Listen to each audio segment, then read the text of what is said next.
So with all that in mind, let's bring in Matt Gorman, Communications Director for the National Congressional Republican Committee. Great to have you with us tonight. Hi there, good to be here. What do you make of what we've seen so far? Well, I think the Democratic turnout isn't what Democrats thought it would be.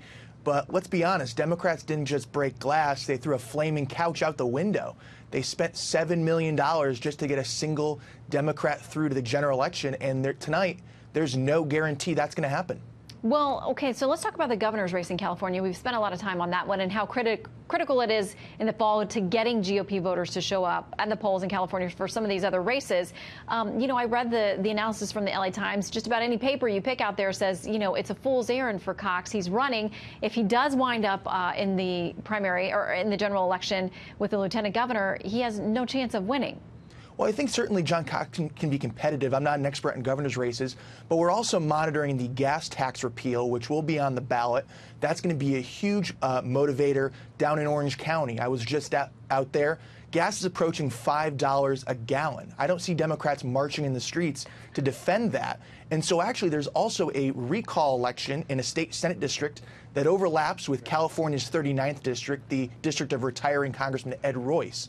And voters in that district are trying to recall a Democrat who's been an ardent supporter of the gas tax, and we're going to get very close in that district. We might win and recall that state senator. So I think that's going to be a harbinger for Republican enthusiasm as well in the fall. Okay, let's talk about Alabama tonight. Congresswoman Martha Roby picked up that seat years ago, not that long ago, and now it looks like tonight she doesn't make it out of the primary. She's going to have to run against a runoff candidate, somebody who she's faced before. Yeah, that's not a surprise. Congresswoman Roby had a strong showing tonight. And, of course, we stand behind her. She's an incumbent, and she's part of our primary patriot program, and we're going to continue to support her in the runoff in July. Okay, what other races are of key interest to you tonight? I know there's a lot of focus there on Southern California. Do you anticipate that there will actually be races where you are able to box out a Democrat from getting into either one of the two top positions? Well, it certainly could happen, but our goal has been the same all along. We just want to get a single Republican through the general. We're pretty confident that's going to happen tonight. We've been focused on get out the vote down in Orange County. We have a West Coast office there that's made over 1 million phone calls, knocked on hundreds of thousands of doors down there.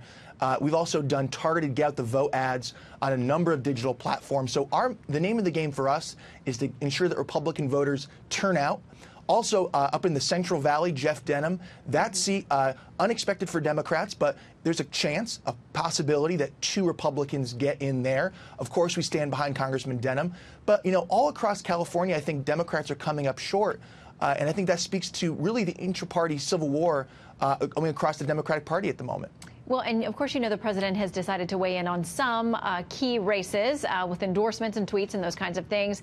How does that play in places like California, a plus or a minus? Well, I think it's always great to be endorsed by the leader of your party, but I can speak for the NRCC. We do not get involved in open seat primaries, so whoever emerges in Congressman Royce's district or Congressman Ice's district will support them in the fall. But we also stand behind our members like Congresswoman Mimi Walters, Congressman Dana Rohrabacher, and Congressman Jeff Denham, and many other Republicans all across the state of California and across the country.